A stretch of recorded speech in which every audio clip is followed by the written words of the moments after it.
एक बार कुशध्वज नाम के एक राजा थे। वह अत्यंत ज्ञानी थे, इसलिए उन्हें देवगुरु बृहस्पति के पुत्र की भी उपाधि प्राप्त थी। उनकी एक पुत्री थी। जब उसका जन्म हुआ तब वह रोने के स्थान पर वेदों की महिमा गाने लगी, जिससे प्रसन्न होकर उसके माता पिता ने उस कन्या का नाम वेदवती रखा। वेदवती भगवान विष्णु को बहुत मानती थी। एक बार वेदवती तप करने बैठी थी। उसे तप करते करते 3 दिवस पूर्ण हुए। वह भूखी प्यासी थी।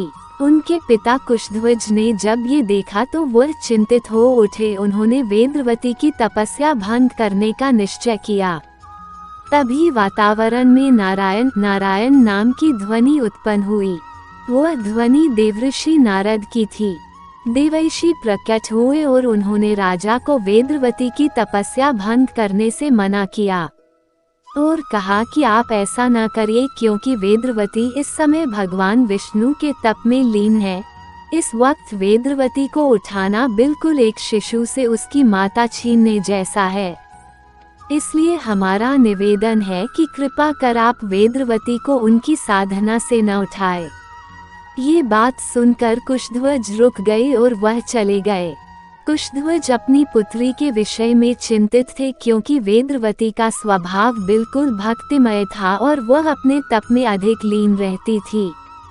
कुशध्वज को यह चिंता थी कि वेदवती का विवाह कैसे होगा, कौन न करेगा वेदवती से विवाह, वेदवती की संतान होगी या नहीं, कौन पुरुष वेदवती को अपनी अर्धांगिनी के रूप में स्वीकार करेगा, क्या वेदवती आजीवन अविवाहित रहेगी। राजा ने ये सारी बात अपनी रानी को बताई। रानी भी अपनी पुत्री के स्वभाव से चिंतित रहती थी। फिर उनके अंधकार भरे जीवन में एक ज्योत जली जब वेदवती ने एक दिन अपने पिता से कहा कि वेदवती ने अपने आप के लिए एक वर पसंद किया है। ये सुनकर कुशध्वज अति प्रसन्न हुए और वह अति प्रशंसा के भाव में कहने लगे कि पुत्री, मुझे तुमसे यही आशा थी कि तुम अपने योग्य एक वर का चयन अवश्य करोगी। मुझे पूर्ण विश्वास है कि तुमने जिस वर का चयन करा होगा वह वर निस्संदेह अति मनमोहक व अति ज्ञानी होगा, परंतु उस वर का नाम व पता तो बताओ, ताकि हम उस वर के पास तुम्हारा विवाह प्रस्ताव रख सके। ये सुनकर वेदवती ने अपने पिता से कहा कि वो वर अत्यंत मनमोहक और ज्ञानी है। उसका नाम श्री विष्णु है और वह वैकुंठ में रहते हैं।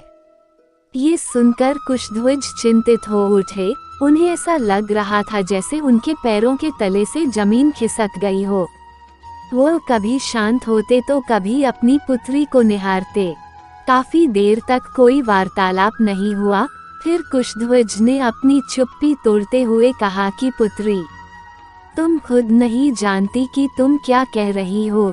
तुम जिन विष्णु की बात कर रही हो, उनकी कृपा से सृष्टि की रक्षा होती है।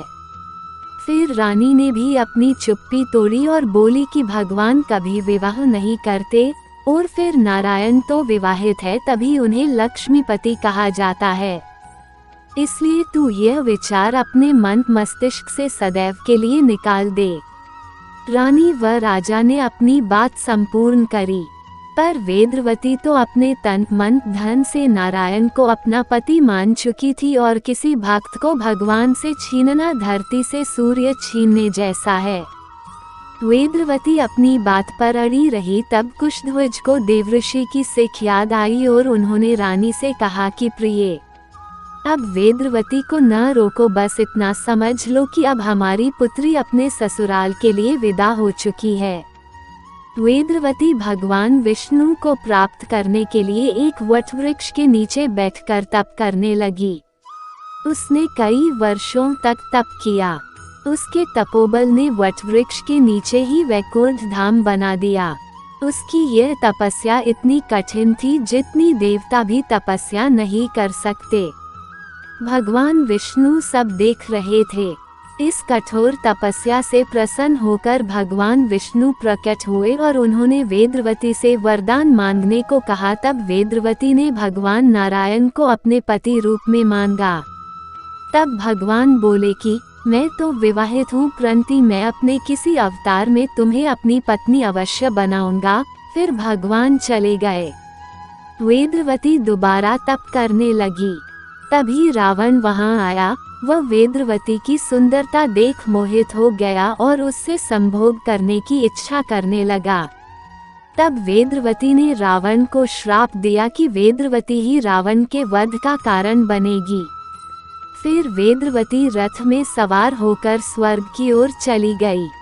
समय बीता और एक दिन वेदवती ने ही माता सीता के रूप में जन्म लिया। फिर एक दिन रावण ने माता सीता रूपी वेदवती का अपहरण किया। तब श्री राम ने रावण का वध किया और वेदवती को मुक्ति दिलाई। और फिर श्री राम माता सीता के साथ अयोध्या लौट गए।